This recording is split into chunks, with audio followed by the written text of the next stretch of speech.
Hello, my name is Freddie Simpson. This is my interpersonal communication project, Human Services 508, Fall 2013.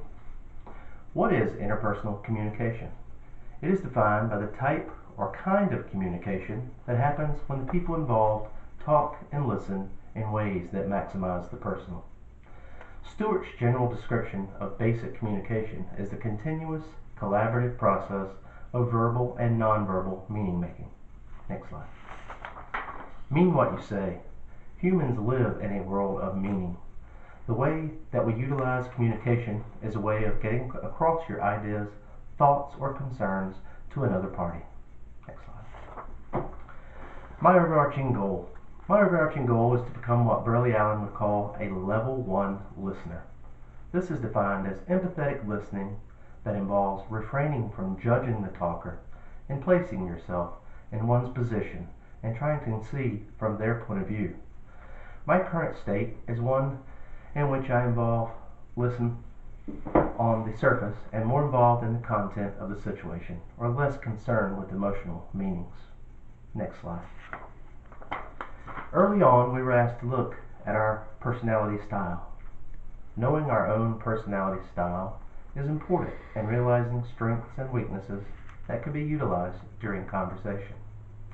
My profile came back as IS or SI. This defined me as being a people person who is more relational than project oriented, and one that is comfortable speaking to crowds or in small groups. Next slide. Personality style continued. An area of concern for me that this particular style description noted was that some people may wish that I was more assertive or demanding. While great with people, I could stand to be more cautious and analytical. Next slide. So what does it take? To be an empathetic listener, one must be aware and in the moment, not letting yourself get distracted. You must pay attention to the speaker's total verbal and nonverbal communications, being empathetic to the speaker's feelings and thoughts. Next slide. Enlarging the conversation. For me, becoming a better listener is key to developing my skills as a communicator. As I recognize my personality profile, I have no trouble in speaking, but sometimes lack that connection when having one-on-one conversations. The ability to seize those moments and not avoid meaningful conversation is where I want to utilize whatever resources are available to me for improvement. Next slide. Personal barriers to listening.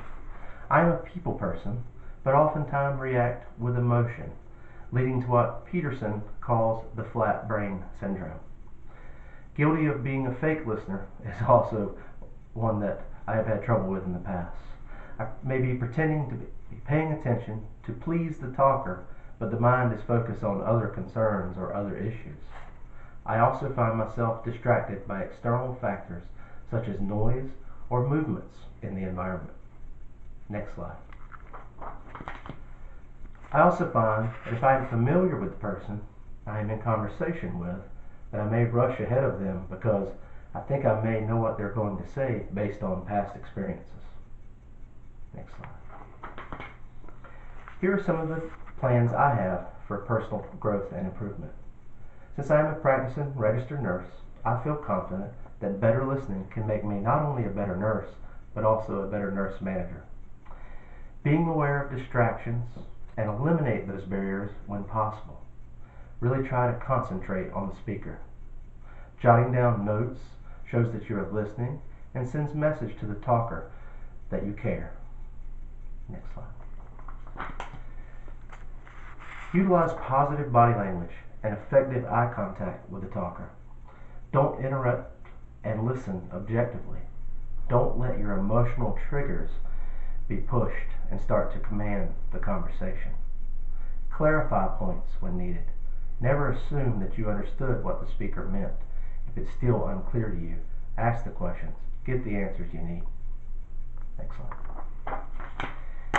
Employing active listening.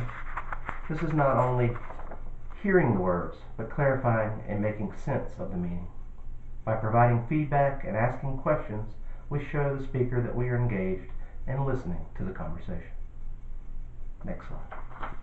To be successful at listening, I must learn to give my full attention.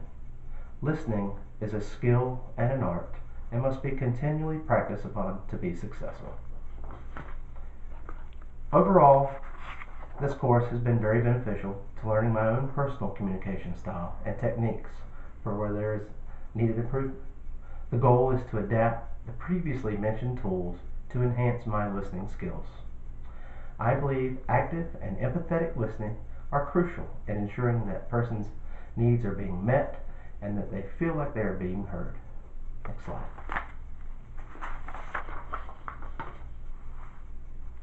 That's the end of my presentation, Fall 2013, Human Services 508. Thank you.